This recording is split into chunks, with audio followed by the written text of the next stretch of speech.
Suzanne Keogh Miller was born October 27, 1952 in Portsmouth, Ohio to parents James and Germaine Keogh. She was raised in Anderson, Indiana, along with her 5 siblings, Jim, Mike, Deb, Chris, and Jean. Growing up, she remembers roaming the neighborhood every day with her siblings and the neighbor kids. They were seldom bored and only came in to eat. Sue's mom was a great cook and shared her love of cooking with all her children. To this day, the family continues the tradition of enjoying cooking and good food together, especially during the holidays. Sue attended Anderson High School and graduated in 1970. She then attended Purdue University and graduated with distinction in 1974 with a degree in agriculture, majoring in environmental science. While at Purdue in the spring of 1972, she met her husband, Mark. She had set up a recycling program for her dormitory, and he reached out for help in starting one for his residence hall. After several phone conversations, they found out they were in class together and met in person shortly after. They married on December 21, 1974. From 1974 to 1977, Sue worked in Indianapolis for the State Planning Services Agency, a division under the Lieutenant Governor's office. During this time, she drafted the application and administered Indiana's federal grant for coastal zone management funds for the Lake Michigan shoreline. While working in Indianapolis, she took several classes through the IUPUI School of Public and Environmental Affairs. In 1977, Mark graduated from the Indiana University School of Dentistry under the Armed Forces Health Profession Scholarship Program. This requires 4 years of service in the Army. They were stationed in Korea for 1 year and Madigan Army Medical Center in Tacoma, Washington for 3 years. After returning to the States and buying a home, Sue saw a sign at H&R Block offering classes on learning to prepare taxes. At the time, she was just hoping to learn to prepare her own tax return. This led to 3 years of seasonal tax preparation work and laid the foundation for a new career goal. Sue and Mark moved to Richmond in 1981 with their 1-year-old daughter, Megan. Sue began taking classes at Indiana University East with the goal of completing the 40 credit hours in business and accounting required to sit for the CPA exam and become a CPA. In 1982, their son Mark was born. Sue continued taking 1 or 2 classes per semester and was named a Distinguished Student in Accounting at IU East. In May 1985, she sat for the CPA exam and received the High Grade Award in the state of Indiana, as well as the Elijah Watt Sells Award, which recognizes outstanding performance on the CPA exam. In January 1986, she approached Brady Ware with a unique proposal, asking if they would hire her as a permanent flex-time employee, and her wish was granted. She began employment with Brady Ware and worked there for the next 33 years. So Sue was a leader from the very first day at Brady Ware as by becoming our first flex time and seasonal person. Now this is back in the early to mid 80s when CPA firms traditionally hired degreed accountants or CPAs. So this was a very new concept of hiring a seasonal only or a flex time person. But Sue was really bright, so Brady Ware hired her. Sue's list of accomplishments during her years at Brady Ware is long. During her 3rd year, she was placed in charge of reviewing, selecting, and implementing in-house tax software. Prior to this, the process of completing tax returns took several days, sending worksheets back and forth to Texas. Sue received the floppy disk of the selected software, installed it, keyed in one of Brady Ware's largest returns, and had a completed return in less than an afternoon. Eureka! In 2001, she and 2 others were assigned to lead the conversion of Brady Ware to paperless. Sue led Brady Ware in its effort to go paperless. And that was back in the early 2000s. We were one of the very first firms in the country to go paperless. She studied the requirements, developed the procedures. What would it take to convert all these file cabinets full of records and all the paper that's stacked up on everybody's desk and routed folder to folder, from office to office? How do we get to do that paperless by electronic record? After a year or so after Sue had developed these procedures, she was asked to present on this topic to the Leading Edge Alliance, which is our firm association. It's one of the largest firm associations in the country, And typically the firms in that association are much larger regional CPA firms.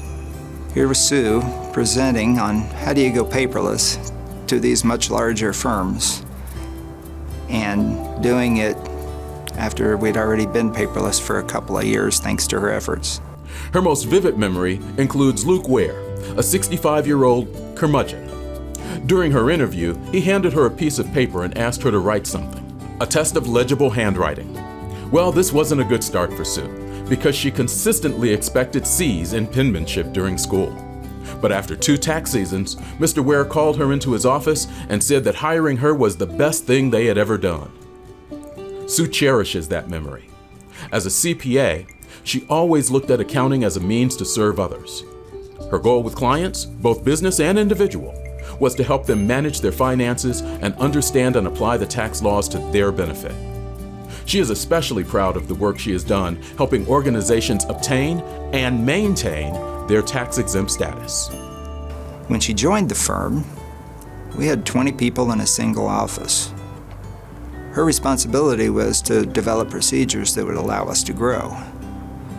When she left, we had 4 offices in 3 states with well over 100 people, all using the procedures and policies that Sue helped develop and to lead. Sue has served the community over the years on many boards, including Richmond Municipal Airport, Cope Environmental Center, Psi Lota Xi, Birth to 5, Communities in Schools, AAUW Nursery School, and Wayne County Area Chamber of Commerce.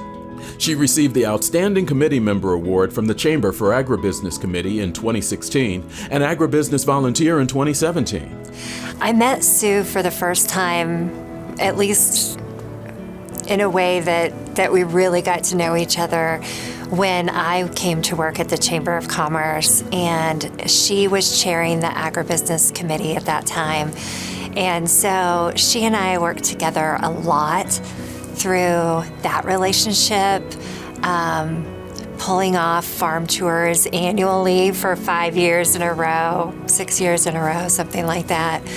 And she was just always this smile when she came into the room. She just was so peaceful, but also very focused. And so I just fully enjoyed working with her in that way.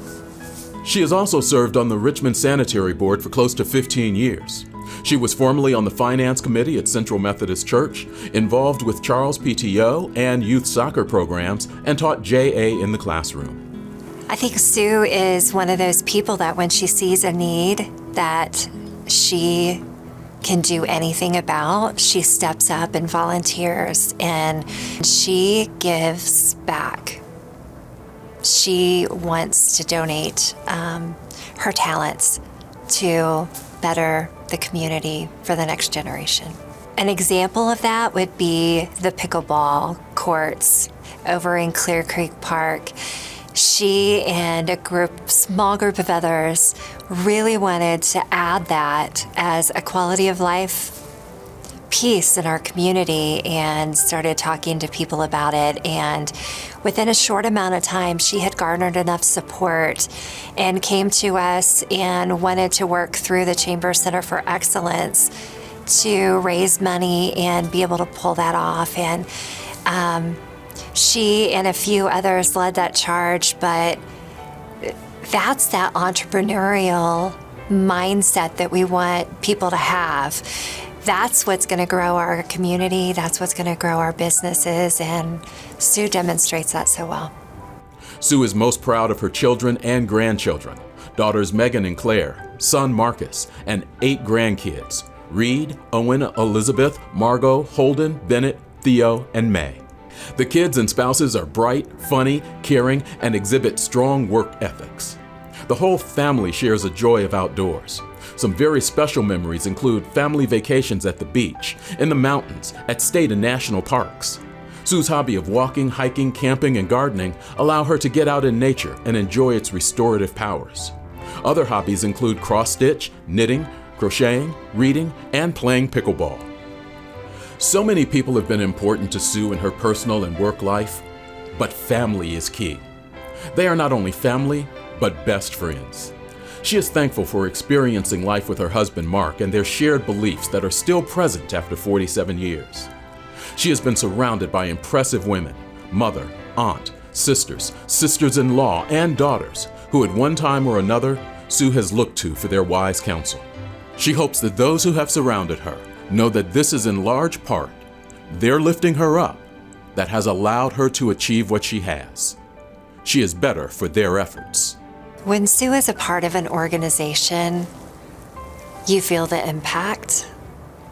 And when Sue's term is up and it's time for her to move on, you feel the impact.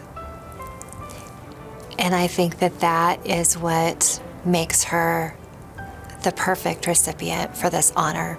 I would just say to Sue, congratulations from the bottom of my heart. You are so deserving, and I just cannot think of a more suitable recipient for this year's recognition. Junior Achievement is proud to honor one of this year's laureates for their 2022 Business Hall of Fame, Mrs. Sue Miller.